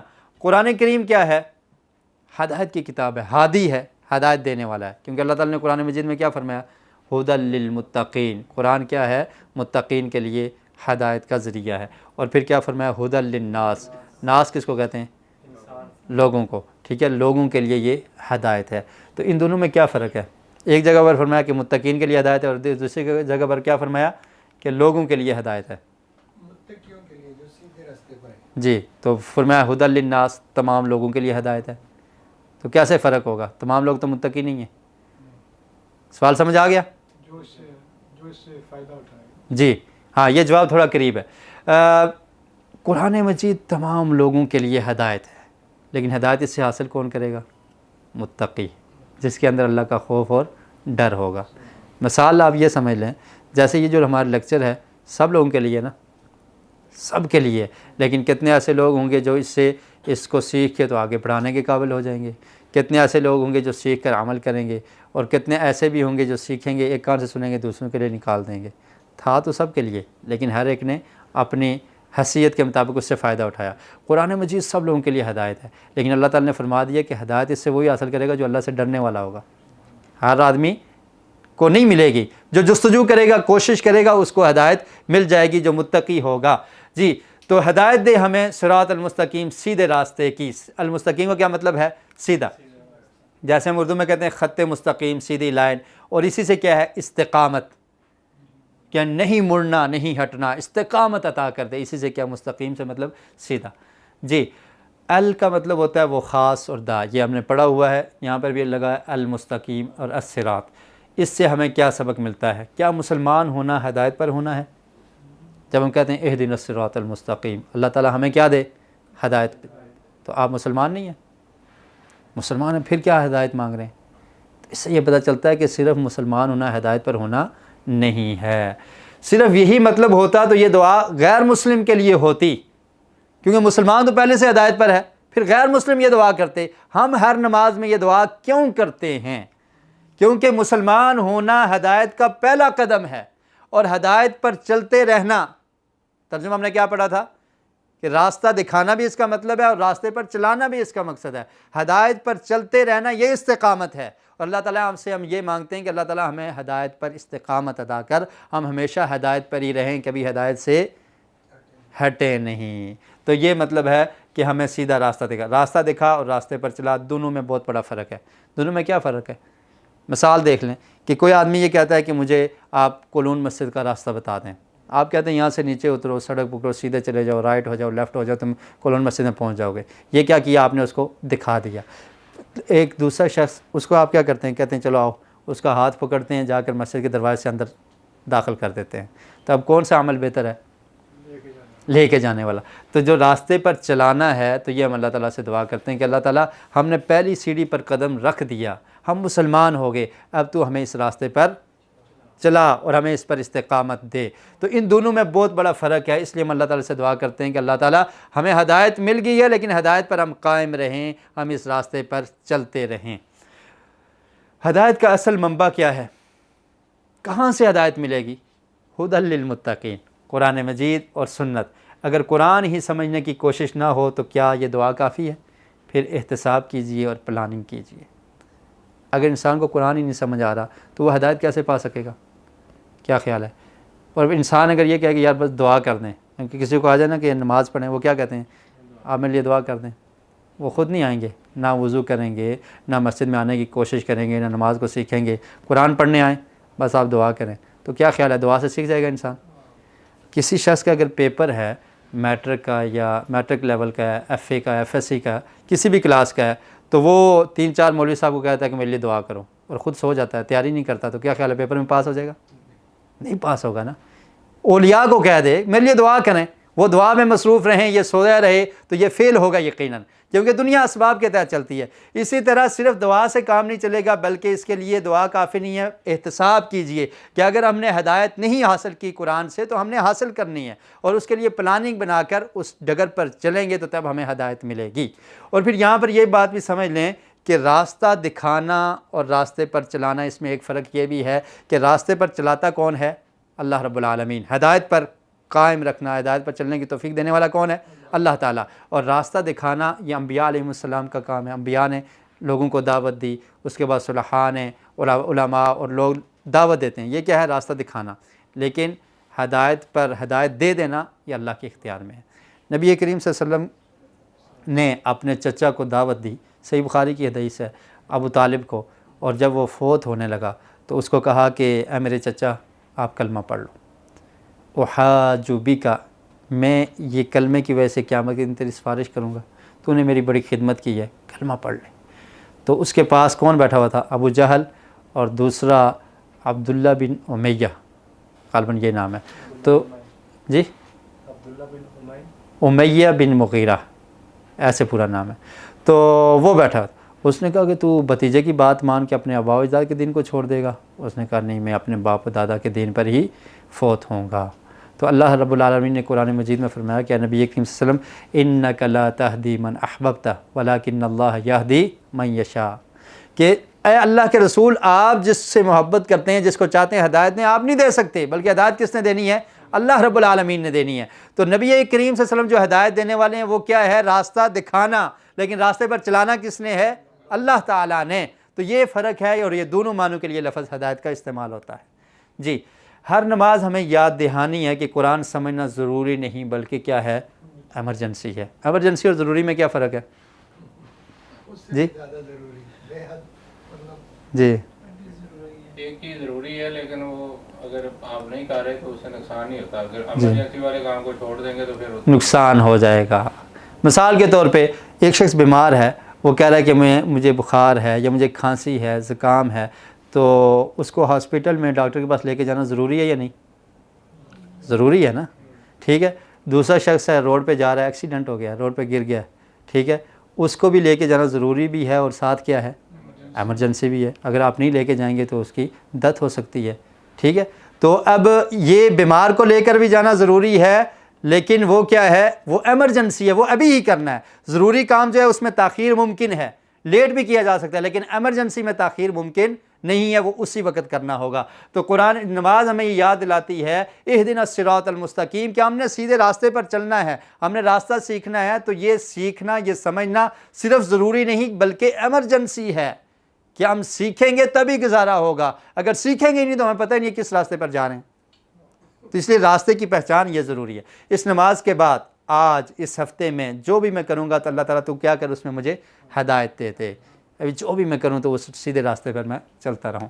تو یہ اس کا مطلب ہے، تصور، احساس اور دعا اس کو ہم سکپ کریں گے، اہدنا الصراط المستقیم، ٹھیک ہے۔ اور دوسری آیت کیا ہے؟ صراط الذین انعمت علیہم، صراط کا مطلب کیا ہے؟ راستہ، الذین ان لوگوں کا، انعمت جن پر تو نے انعام کیا، علیہم کا مطلب ہے جن پر، صراط صاد را طا، اور الصراط اور المستقیم، الصراط کا مطلب راستہ ہے اور المستقیم کا مطلب کیا ہے؟ سیدھا. جی الذین کا کیا مطلب ہوتا ہے؟ وہ لوگ یا ان لوگوں کا. اور یہ لفظ قرآن مجید میں کتنی دفعہ ہے؟ 1080 مرتبہ. انعمتا اس کا مطلب کیا ہے؟ انعام کیا تو نے. تا کا مطلب تو نے. اسی سے یہ لفظ استعمال ہوتا ہے نعمت، انعام. ٹھیک ہے. علیہم کا مطلب ہے ان پر. تو انسان کیا کہتا ہے کہ اللہ تعالیٰ مجھے ان لوگوں کا راستہ دکھا جن پر تو نے انعام کیا ہے. پہلے کیا دعا کی؟ اہدنا الصراط المستقیم، کہ اللہ تعالیٰ مجھے کون سا راستہ دکھا؟ سیدھا. پھر کیا کہہ رہا ہے؟ ان لوگوں کا راستہ جن پر تو نے کیا کیا؟ انعام کیا. جو انعام یافتہ ہے ان کا راستہ مجھے چاہیے. ٹھیک ہے. اور اب ہم نے یہ دیکھنا ہے کہ اس میں ہمیں سبق کیا ملتا ہے، کس پر انعام ہوا. آپ نے دعا تو یہ کی کہ ہم نے راستہ کون سا چاہیے جن پر انعام ہوا ہے، اور انعام یافتہ لوگ کون ہیں؟ جی متقی لوگ ہیں. اللہ تعالیٰ نے قرآن مجید میں اس کا ذکر کیا، من النبیین والصدیقین والشہداء والصالحین. انعام یافتہ لوگ یہ ہیں، انبیاء علیہم السلام، صدیقین سچ بولنے والے، شہداء اور صالحین نیک. آپ کیا دعا کر رہے ہیں کہ ہم نے ان لوگوں کے راستے پر چلنا ہے. یہ اس کا مطلب ہے. انعمت علیہم کا کیا مطلب ہے؟ کہ ہم نے انبیاء کے راستے پر چلنا ہے، ہم نے صدیقین، شہداء اور صالحین کے راستے پر چلنا ہے. اور یہ ہماری نماز میں اللہ تعالیٰ سے مانگتے ہیں. جی انبیاء کا طریقہ کیا تھا؟ عمل دل اور جسم سے کیا کرتے تھے. عمل اگر دل سے نہ ہو تو وہ عمل کھوکھلا ہے، اس کا فائدہ نہیں ہے. انسان نماز پڑھتا ہے، نمازوں میں اثر نہیں ہوتا. کیا خیال ہے؟ وہ کیسے علامہ اقبال کے شعر ہے نا کہ جو میں سر بسجدہ ہوا کبھی تو زمین سے آنے لگی صدا، تیرا دل تو ہے صنم آشنا، تجھے کیا ملے گا نماز میں. تو جب دل سے عبادت نہیں ہوگی تو فائدہ نہیں ہوگا. دل جمی کے ساتھ، خشوع اور خضوع کے ساتھ. انبیاء کیا کیا کرتے تھے؟ ان کا عمل دل سے ہوتا تھا، اور دل سے عمل ہوتا تھا پھر ڈر اور خوف نہیں ہوتا تھا. ٹھیک ہے. مشرکین جمع ہیں، ابراہیم علیہ السلام نے کیا کہا؟ یہ بت کچھ نہیں کر سکتے. انہوں نے کہا آگ میں ڈال دو، کہا ڈال دو، پرواہ نہیں ہے. اللہ رب العالمین نے پھر کیا انعام کیا؟ یا نار کونی برداً و سلاما، ٹھنڈی ہو جا میرے خلیل کے لیے. تو یہ انبیاء علیہ السلام کا راستہ تھا. دعوت، لوگوں کو دعوت دیا کرتے تھے، ان کی اصلاح کیا کرتے تھے، ان کو برے کاموں سے تزکیہ اور تنظیم، لوگوں کا تزکیہ کیا کرتے تھے. یہ اللہ رب العالمین نے نبی کریم صلی اللہ علیہ وسلم کے بارے میں فرمایا کہ میں ایک ایسا نبی بھیج رہا ہوں، وہ کیا کرتا ہے؟ یعلمہم الکتاب و یزکیہم، کتاب اور حکمت بھی سکھائے گا، ان کا تزکیہ کرے گا. تزکیہ کا مطلب کیا ہے؟ اندر سے انسان کو پاک کر دینا. باہر سے آپ ٹیپ ٹاپ صاف ستھرے رہیں اس کی ضرورت نہیں ہے. اندر سے آپ کا باطن ٹھیک ہو جائے، اس کو تزکیہ کہتے ہیں. اندر سے اللہ کے علاوہ کسی کا خوف اور ڈر نہ ہو، اندر سے نیکی کی محبت ہو، اسلام پر فخر ہو اور اسلام پر چلنے کا عہد اور ارادہ ہو، شرک سے بدعت سے نفرت ہو. یہ تزکیہ ہے اور یہ انبیاء علیہ السلام کا کام ہے. اور پھر تنظیم بھی تھی. یہ نہیں تھا کہ میں اکیلا ہوں اور میں اکیلا ہی کافی ہوں. نبی کریم صلی اللہ علیہ وسلم کی دعوت کو دیکھ لیجئے. ایک سے گھر میں حضرت خدیجہ الکبریٰ رضی اللہ تعالیٰ عنہ مسلمان ہو گئی، حضرت علی مسلمان ہو گئے، دوستوں میں ابوبکر صدیق مسلمان ہو گئے. پھر ابوبکر صدیق نے حضرت بلال کو، دیگر لوگوں کو مسلمان کر دیا. ایک بندے سے کتنے ہو گئے؟ بڑھتے چلے گئے. پھر مکہ میں کتنے ہوئے؟ شعبہ ابی طالب میں کتنے ہوئے؟ مدینہ میں آئے بدر میں 313، اور پھر احد میں دیکھ لیں 1000 تک، احزاب میں 3000 تک، اور پھر قادسیہ اور پھر یہ فتح مکہ کے موقع پر دیکھیں اذا جاء نصر اللہ والفتح.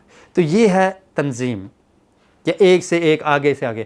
تنفیذ، اعلاء کلمت اللہ کے لیے حق بات کی گواہی دینا، اللہ کے راستے میں جہاد کرنا، نیکی کا حکم اور برائی سے روکنا. تو یہ کیا تھا؟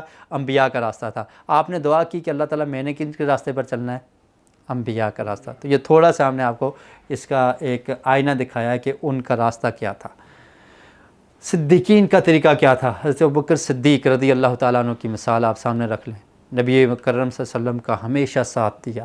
اسلام قبول کرنے کے بعد ہجرت کے وقت غار ثور میں مدد کی، آقا علیہ السلام کے لیے اپنا سب کچھ پیش کر دیا. اور پھر ایک وقت وہ آیا، اللہ کے رسول نے فرمایا کہ چندے کی ضرورت ہے، سارے گھر کا مال لے آئے.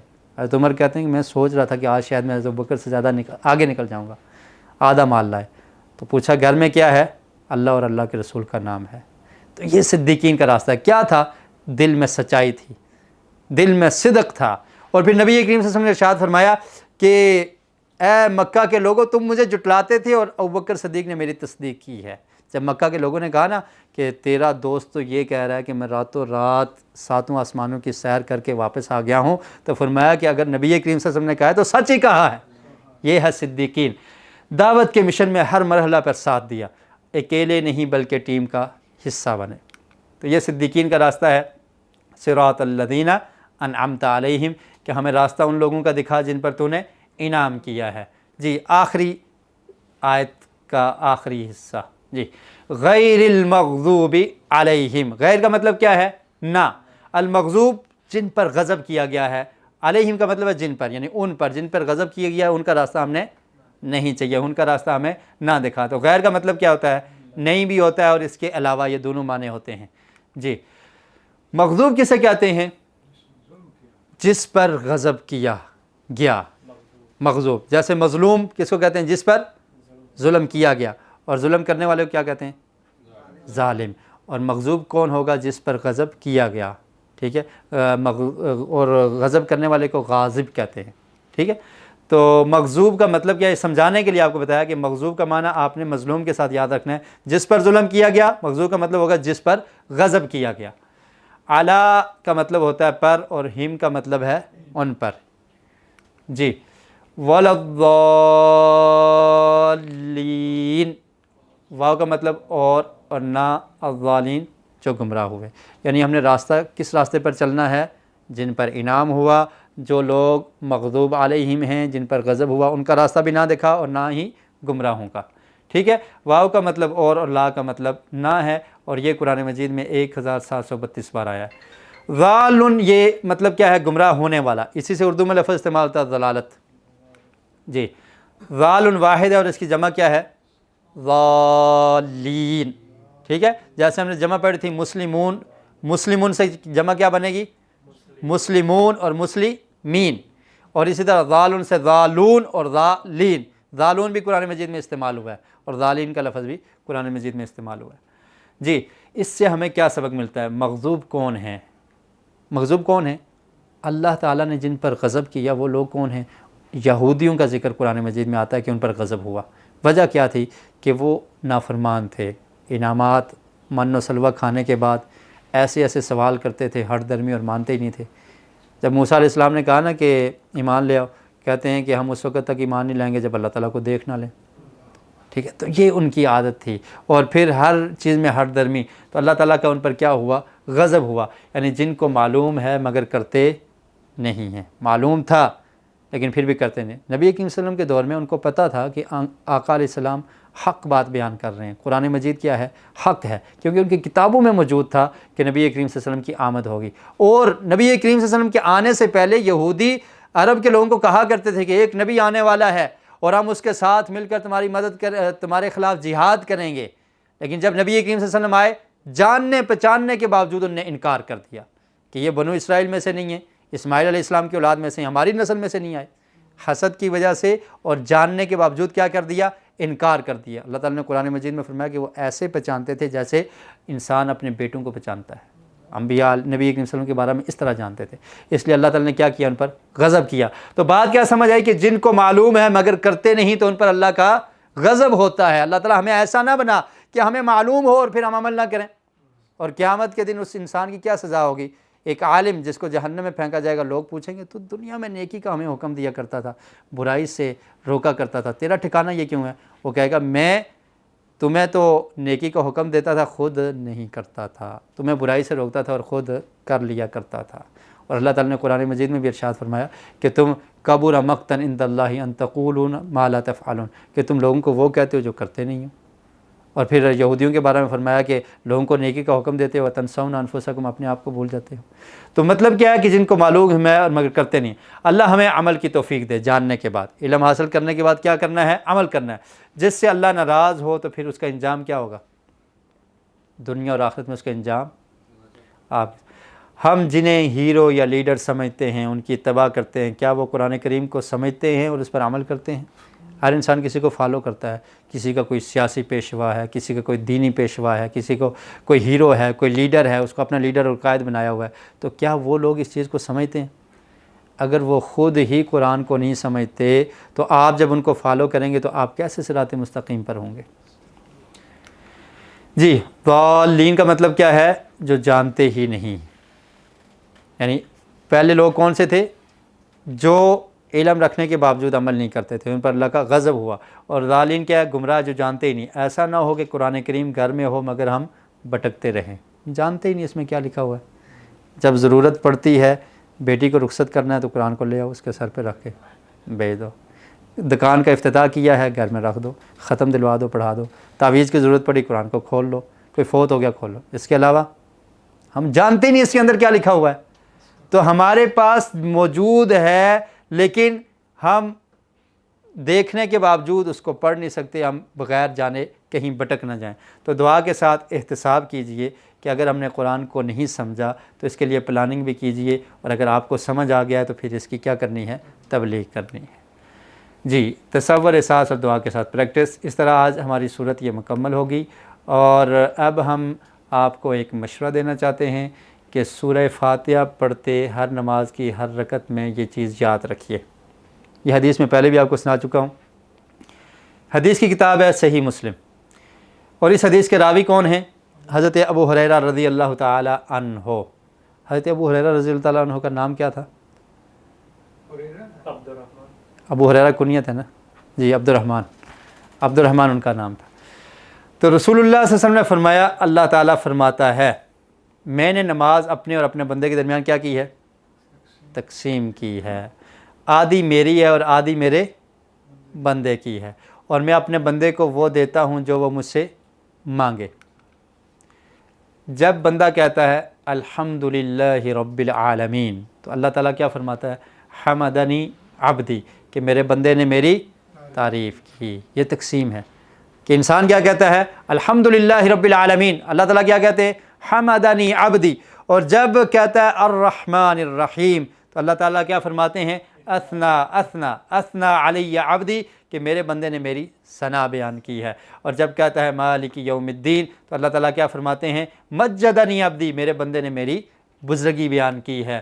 اور جب کہتا ہے ایاک نعبد و ایاک نستعین تو اللہ تعالیٰ کیا فرماتا ہے؟ یہ میرے اور میرے بندے کے درمیان ہے، اور جو کچھ مجھ سے مانگے گا میں اسے دوں گا۔ اور پھر بندہ مانگتا کیا ہے؟ اہدنا الصراط المستقیم صراط الذین انعمت علیہم غیر المغضوب علیہم ولا الضالین۔ تو اللہ تعالیٰ کہتا ہے یہ میرے بندے کے لیے ہے، اور وہ جو کچھ مانگے گا سب کچھ اسے ملے گا۔ تو جب آپ نے نماز میں سورہ فاتحہ چونکہ ہم کمپلیٹ کر چکے ہیں تو یہ پڑھنی ہے، تو یہ اپنے ذہن میں یہ چیز رکھنی ہے کہ ہم اللہ تعالیٰ کی جب تعریف بیان کرتے ہیں تو اللہ تعالیٰ اس کا جواب دیتے ہیں۔ جی، تو قواعد گرامر کی طرف آتے ہیں۔ جی، اعادہ وہی چیزیں ہیں، یہ آپ نے کر لیا، اور یہ پچھلے سبق میں ہم پڑھ چکے، اور یہ اس کے ساتھ ربہ ربہم ربک ربکم یہ بھی آپ نے پڑھ لیا، یہ بھی پڑھ لیا ہے۔ اور آج جو ہم سیکھیں گے وہ کیا ہے؟ مذکر اور مؤنث۔ جی، مذکر کس کو کہتے ہیں، مؤنث کس کو کہتے ہیں؟ پتہ ہے نا سب کو؟ مرد اور عورت۔ گڈ، اچھا، تو مذکر کے لیے عربی میں کیا استعمال ہوتا ہے؟ لفظ ہوا کا مطلب کیا ہے؟ وہ، یہ آپ نے سیکھا تھا ہوا، ٹھیک ہے۔ تو مؤنث کے لیے کیا استعمال ہوتا ہے؟ ہیا کے لیے یہ اشارہ ہے، ایک عورت ہوگی ہیا، ٹھیک ہے، لیفٹ ہینڈ ہوا ہیا، ہوا ہیا، ہوا ہیا، عورتوں کو آپ نے بائیں سائڈ پہ رکھا ہوا ہے۔ تو مؤنث کے لیے یہاں پہ نے پھول بھی لگا دیا کیونکہ عورتیں اس طرح کی چیز پسند کرتی ہیں۔ تو مؤنث کے لیے صیغہ کون سا استعمال ہوا ہے؟ ہیا۔ اس کو آپ اس مثال سے یاد رکھیں، جیسے ہم کیا کہتے ہیں؟ ابو بکر الصدیق رضی اللہ عنہ، ٹھیک ہے، یہ مرد کے لیے۔ اور عائشہ رضی اللہ عنہا، یہ کس کے لیے ہے؟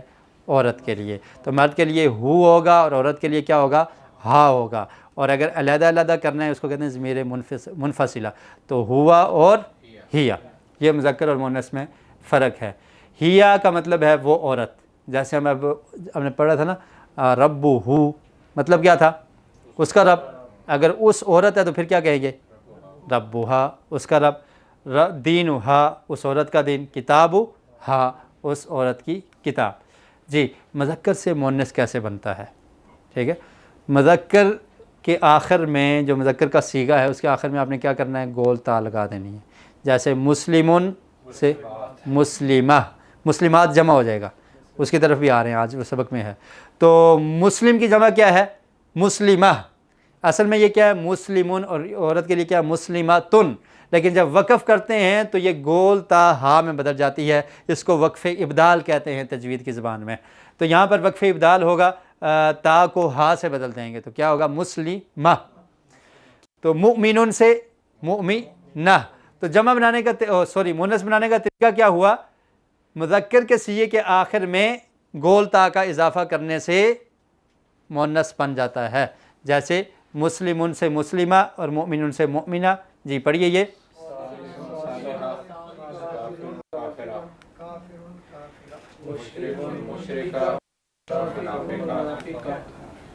جی اب مؤنث کی واحد اور جمع کیسے بنتے ہیں؟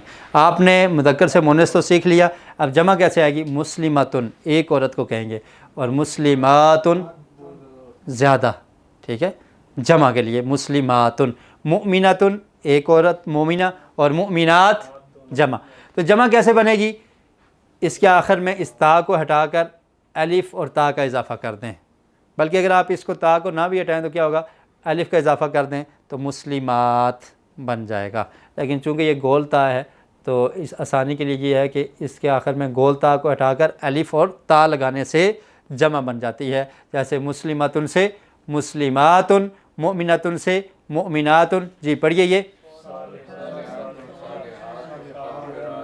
کافراتن سے کافراتن، مشرکہ مشرکات. وقف کریں آسان ہو جائے گا.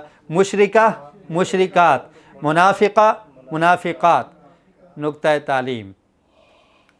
جی علم سیکھنے کے فضائل. یہ جو چیزیں آپ سیکھ رہے ہیں اس کی فضیلت کیا ہے؟ اس کا بھی تو ہمیں پتہ ہونا چاہیے نا. کیا فضیلت ہے؟ آپ اتنے دور سے آتے ہیں یا اپنا ٹائم نکال کر آتے ہیں، کس مقصد کے لیے آتے ہیں؟ اس سے آپ کو فائدہ کیا ہوگا؟ بینیفٹ کیا ملے گا؟ ٹھیک ہے. حضرت ابو درداء رضی اللہ تعالیٰ عنہ فرماتے ہیں کہ میں نے نبی کریم صلی اللہ علیہ وسلم کو یہ فرماتے ہوئے سنا. اس سے پیچھے ایک واقعہ ہے. واقعہ اس طرح سے ہے کہ ابو درداء رضی اللہ تعالیٰ عنہ یہ صحابی رسول ہیں. یہ دمشق کی مسجد میں بیٹھے ہوئے تھے، دمشق میں تھے. تو ایک تابعی ان کا نام ہے قیس بن کثیر یا کثیر بن قیس ہے، ٹھیک ہے. تو وہ مدینہ سے چل کر دمشق میں گئے. کس کے پاس؟ حضرت ابو درداء رضی اللہ تعالیٰ عنہ کے پاس. اور یہ بڑا لمبا سفر ہے، مدینہ سے دمشق میں پہنچ گئے. اور جب وہاں پر پہنچے تو حضرت ابو درداء رضی اللہ تعالیٰ عنہ نے پوچھا کہ آپ کس لیے آئے ہیں؟ کوئی بزنس پلان ہے؟ کیا مقصد ہے؟ تو انہوں نے کیا کہا؟ علم سیکھنے کے لیے. جی تو انہوں نے یہ کہا قیس بن کثیر نے کہ ابو درداء میں نے یہ سنا ہے کہ آپ کے پاس نبی کریم صلی اللہ علیہ وسلم کا ایک فرمان ہے، آپ کے پاس آقا علیہ السلام کی ایک حدیث ہے، میں اس کو لینے کے لیے آیا ہوں. اور یہ دیکھیں حدیث کے لیے کس طرح جستجو تھی. اور پھر صحابہ کرام اور تابعین میں یہ ہوتا تھا کہ جس نے نبی کریم صلی اللہ علیہ وسلم سنی ہے میں اس سے جا کر سنوں. اور یہ تصدیق ہے، اور اس چیز کا قرآن ہماری تلقین کرتا ہے، قرآن رہنمائی کرتا ہے کہ جب بھی آپ کوئی خبر سنیں اس کی کیا کریں؟ تصدیق کریں. ان جاءکم فاسق بنبأ فتبینوا، کہ اگر کوئی فاسق کوئی خبر لے کر اس کی کیا کر لو؟ تحقیق کر لو. آج کل کیا ہوتا ہے؟ تحقیق نہیں ہوتی، جو چیز آتی ہے سوشل میڈیا پر حضرت علی کا قول ہے شیئر کر دیا جاتا ہے، نبی کریم صلی اللہ علیہ وسلم کا فرمان ہے شیئر کر دیا جاتا ہے. حدیث کی کتابیں اٹھا لیں، پتہ ہی نہیں کہاں سے. آج کل ایک عام چیز نشر کی جا رہی ہے کہ جس شخص نے 12 ربیع الاول کے مہینے کی سب سے پہلے خبر دی اس پر جنت واجب ہوگی. جیسے اس بندے نے جنت میں پلاٹ الاٹ کروائے ہوئے ہیں اور واجب کر رہا ہے. اور پھر بسوں کا کیا کہا جاتا ہے کہ نبی کریم صلی اللہ علیہ وسلم نے فرمایا. کوئی ایسی حدیث نہیں ہے، کوئی ایسا قول نہیں ہے، لیکن اپنی طرف سے بھی اس طرح کی باتیں شیئر کرتی جاتی ہیں. تو ایک حدیث کے لیے یہ حضرت ابو درداء کے پاس پہنچے. کہا میں اس لیے آیا ہوں کہ میں نے سنا ہے کہ آپ کے پاس نبی کریم صلی اللہ علیہ وسلم کا ایک فرمان ہے، میں وہ سننے کے لیے آیا ہوں. حضرت ابو درداء نے 2 سوال کیے. فرمایا کہ کیا تجارت کے لیے تو نہیں آئے؟ کوئی تجارت تو تمہیں نہیں لے کے آئی؟ کوئی اور مقصد تجارت کا مقصد تو نہیں ہے؟ کہا نہیں. پھر فرمایا کہ کوئی اور کام ہو اس مقصد کے لیے آیا ہو؟ کہتا نہیں وہ بھی کوئی نہیں ہے، اور کوئی بھی کام نہیں ہے، صرف اس مقصد کے لیے آیا ہوں. تو پھر فرمانے لگے سنو کہ میں نے نبی کریم صلی اللہ علیہ وسلم سے سنا ہے کہ من سلک طریقا یلتمس فیہ علما سہل اللہ طریقا الی الجنہ، کہ جو شخص علم کے راستے پر چلتا ہے اللہ تعالیٰ اس کے لیے جنت کا راستہ آسان کر دیتا ہے. یہ حدیث سنا دی. اور پھر فرمایا کہ فرشتے اس کے لیے اپنے پروں کو بچھا دیتے ہیں. اور پھر فرمایا کہ عالم کے لیے جو کچھ بھی آسمان اور زمین کے اندر ہے بخشش مانگتے ہیں، حتیٰ کہ مچھلیاں بھی پانی کے اندر اس کے لیے مچھلیاں مانگتی ہیں اور استغفار کرتی ہیں. اور پھر فرمایا کہ بے شک عالم کی فضیلت عابد پر ایسے ہے جیسے چاند کی فضیلت تمام ستاروں پر ہے. عالم جو علم حاصل کرتا ہے جو طالب علم ہے اس کی فضیلت عابد پر، عبادت کرنے والے پر ایسے ہے جیسے چاند کی فضیلت تمام ستاروں پر ہے۔ ستارے ان کی روشنی کم ہوتی ہے لیکن چاند اس کی روشنی زیادہ ہوتی ہے، اس کی فضیلت زیادہ ہے۔ اور پھر چاند نے یہ روشنی کہاں سے لی ہوتی ہے؟ سورج سے اخذ کی ہوتی ہے۔ اور اسی طرح عالم یہ نور اور یہ روشنی کہاں سے لیتا ہے؟ قرآن سے اور نبی کریم صلی اللہ علیہ وسلم کے فرمان سے، یعنی اس نے وحی سے یہ روشنی لی ہے، اس کے پاس جو تھوڑا سا نور آیا ہے تو وہ اس نور سے لوگوں کو روشن کرتا ہے، تو اس کی فضیلت صرف اپنی عبادت کرنے والوں پر اس طرح سے ہے کہ جس طرح تاروں کی فضیلت، تاروں کی حیثیت چاند کے سامنے ہوتی ہے، چاند کا نور زیادہ ہوتا ہے، اور اس سے زیادہ بھی نور کس کا ہوتا ہے؟ سورج کا ہوتا ہے۔ تو اصل قرآن و سنت کا نور ہے، لیکن اس سے کچھ عالم کو مل جاتا ہے تو اللہ تعالیٰ نے اس کو فضیلت دے دی۔ اور پھر فرمایا علماء انبیاء کے وارث ہیں، العلماء ورثۃ الانبیاء، اور انبیاء نے میراث میں درم و دینار نہیں چھوڑے بلکہ علم چھوڑا ہے، اور جس نے اس علم کو لیا اس نے وافر حصہ لے لیا۔ تو یہ انبیاء کی وراثت ہے، جو انبیاء کی وراثت تقسیم ہو رہی ہے، اور جو شخص جتنا اس سے حصہ لے لے گا تو وہ اس کا بلا ہے۔ تو یہ حدیث حضرت ابو درداء رضی اللہ تعالیٰ عنہ نے اس تابعی کو قیس بن کثیر رحمۃ اللہ علیہ کو سنا دی۔ تو اس میں علم کی فضیلت ظاہر ہوتی ہے۔ سب سے بنیادی علم کون سا ہے؟ قرآن۔ اسلام کی سب سے اہم کتاب قرآن مجید۔ اسلامک اسٹڈیز کی سب سے اہم کتاب۔ ہمارے پاس doctor, engineer, manager, business man سب ہیں، مگر قرآن کو سمجھنے والے نہیں۔ ہمارے نظام تعلیم کی یہ بدترین ناکامی ہے۔ ہم میں اسلامیات کیا ہوتا ہے لیکن قرآن کی سمجھ نہیں ہوتی، ٹھیک ہے، ماسٹر ڈگری۔ اور یہی ہے کہ نظام تعلیم میں ہم نے اس کو سلیبس میں شامل نہیں کیا۔ قرآن پڑھنا آتا ہے، اگر آپ کو قرآن پڑھنا آتا ہے لیکن سمجھ نہیں آتا تو اس سے آپ فائدہ حاصل کر سکیں گے یا یہ سمجھ لیں کہ ہدایت حاصل کر سکیں گے؟ نہیں۔ مثال کے طور پہ اگر آپ فرانچ اخبار پڑھنا جانتے ہیں لیکن آپ کو اس سے سمجھ نہیں آتی تو کوئی فائدہ ہوگا؟ کوئی فائدہ نہیں ہوگا۔ کیا لکھا ہوگا کوئی پتہ نہیں۔ تو مذاق کرنے یا بیوقوف بنانے کے لیے صرف قرآن ہی ہے۔ اس میں یہ نہیں ہے کہ ثواب کی نفی نہیں ہے، ثواب ملے گا، لیکن قرآن کے نزول کا مقصد کیا تھا؟ کتاب انزلناہ، کتاب مبارک انزلناہ الیک لیدبروا آیاتہ ولیتذکر اولو الالباب، کہ یہ کتاب برکت والی ہے، اس کو ہم نے نازل کس لیے کیا ہے؟ تاکہ اس کی آیات پہ غور و فکر کیا جائے، تدبر کیا جائے، اور اس سے عقل والے لوگ نصیحت حاصل کریں۔ جب سمجھ ہی نہیں آ رہی تو پھر تدبر کیسے ہوگا؟ غور و فکر تو تب ہوگا کہ ایک چیز کی آپ کو سمجھ آ رہی ہے نا، آپ اس کی ڈیپلی مزید اس کے لیے کوشش کریں گے۔ تو قرآن کا حق ہے کہ اسے سمجھا جائے۔ مثال بھوک کے وقت پلان بنائیے، عمل کیجئے۔ ہم نے شروع میں کہا تھا کہ کوئی بھی کام کرنا ہے اس سے پہلے پلاننگ اور پھر عمل کریں، اور اگر پلان بنانے میں آپ ناکام ہیں تو کیا بنا رہے ہیں؟ ناکامی کا پلان بنا رہے ہیں۔ مثال بھوک کے وقت کیا مثال ہے جی؟ بھوک لگی ہے نا، ابھی کھانا بھی حاضر ہے، کھانا ہے یا نہیں ہے؟ ٹھیک ہے، تو کیا مثال دینا چاہتے ہیں؟ مثال یہ دینا چاہتے ہیں کہ کھانا اگر آپ کو بھوک لگی ہے تو اس سے پہلے آپ کو پلاننگ کرنی پڑے گی یا نہیں کرنی پڑے گی؟ کرنی پڑتی ہے نا۔ اگر گھر میں آپ کو کیا کرنا پڑے گا؟ راشن پہنچانا پڑے گا، آپ نے شام کو کچھ کھانا ہے، اسپیشل کھانا ہے، تو دن کو آپ کو وہ مسالے اور وہ چیز جا کر دینی پڑے گی، ٹھیک ہے۔ اگر آپ نہیں دیتے، دن پورا کہیں باہر گھومتے رہتے ہیں، گھر میں چیزیں پوری پرووائڈ نہیں دیتے، اور شام کو جا کر کہتے ہیں مجھے بھوک لگی ہے، مجھے کھانا دو، تو گھر سے ملے گا کھانا؟ وہ کہیں گے آپ نے دیا ہی نہیں ہے، ہم کیسے پکائیں؟ کہیں گے نہیں پھر بھی میں نے کھانا، مجھے بھوک لگی ہے۔ تو گھر والے کیا کہیں گے؟ ہمیں کھا لو، کھانا تو نہیں ہے، کیونکہ اس سے پہلے آپ کو راشن دینا پڑتا ہے، ساری چیزیں دینی پڑتی ہیں۔ جب چیزیں سامان گھر میں پہنچا ہوگا اور پھر کھانا تیار ہوگا، آپ جائیں گے تو آپ کو کھانا مل جائے گا اور آپ کی بھوک ختم ہو جائے گی۔ اسی طرح اگر قرآن مجید کو ہم نے بند ہی رکھا اور پھر کہیں کہ ہمیں سمجھ آ جائے تو یہ ناممکن ہے، یہ سمجھ نہیں آنے والی، یہ بھوک نہیں ختم ہونے والی۔ بھوک تب ختم ہوگی جب اس سے پہلے پلاننگ ہوگی اور ساری چیزیں گھر میں پہنچی ہوں گی۔ اسی طرح قرآن مجید سمجھنے کے لیے پلاننگ ہوگی کہ ڈیلی میں نے اتنا سیکھنا ہے، اتنا پڑھنا ہے، تو پھر یہ آپ کی سمجھدانی میں آ جائے گا۔ شیطان انگاروں پر لوٹ رہا ہوگا، وہ ہزار جتن کرے گا کہ انسان قرآن کی طرف نہ چلا جائے۔ وہ بڑا ظالم ہے، وہ روکے گا نہیں، کیوں ایسے ہو رہا ہے؟ تو وہ آپ کو روکے گا، لیکن آپ نے اس کا مقابلہ کرنا ہے، اور پھر ہم مصروفیت کا بہانہ نہیں کریں گے۔ اگر آپ مصروفیت کا بہانہ کریں، یار میں دن پورا بیزی رہا ہوں، گھر میں کچھ نہیں لا سکا، بھوک لگی ہے، کھانا دے دو، وہ کیا کہیں گے؟ ابھی بھی مصروف ہو جاؤ، پھر کچھ ہوتا تو کھانا ملتا۔ تو یہی بات ہے کہ اگر ہم کہیں گے ہم مصروف ہیں اور قرآن سمجھ آ جائے، ایسے نہیں ہے۔ اس کلاس کو ہم انشاءاللہ مسلسل جاری رکھیں گے۔ اہم نئے الفاظ جو آج ہم نے سیکھے، الصراط، المستقیم، الذین، غیر اور لا اور مسلمن، ٹھیک ہے، ان کو مثالوں کے ساتھ آپ یاد کریں گے تو انشاءاللہ آپ کو یاد ہو جائیں گے۔ اور اس طرح آج 4 اسباق ہم نے پڑھ لیے ہیں اور 24 الفاظ سیکھے ہیں جو قرآن کریم میں کتنی دفعہ آئے ہیں؟ 9118 بار آئے ہیں۔ جی، تو پیارے رسول صلی اللہ علیہ وسلم کا ارشاد کیا ہے؟ تم میں سے بہترین وہ ہے جو قرآن سیکھے اور سکھائے۔ آخر میں دعا کر دیتے ہیں۔ اللہ تعالی نے جب اس مبارک سلسلے میں ہمیں شامل ہونے کی توفیق دی تو اب دعا کیجئے کہ اے اللہ اسے ہمیشہ جاری رکھنے کی توفیق دے۔ کفارہ مجلس کی دعا ہے، سبحانک اللہم و بحمدک اشہد ان لا الہ الا انت استغفرک و اتوب الیک۔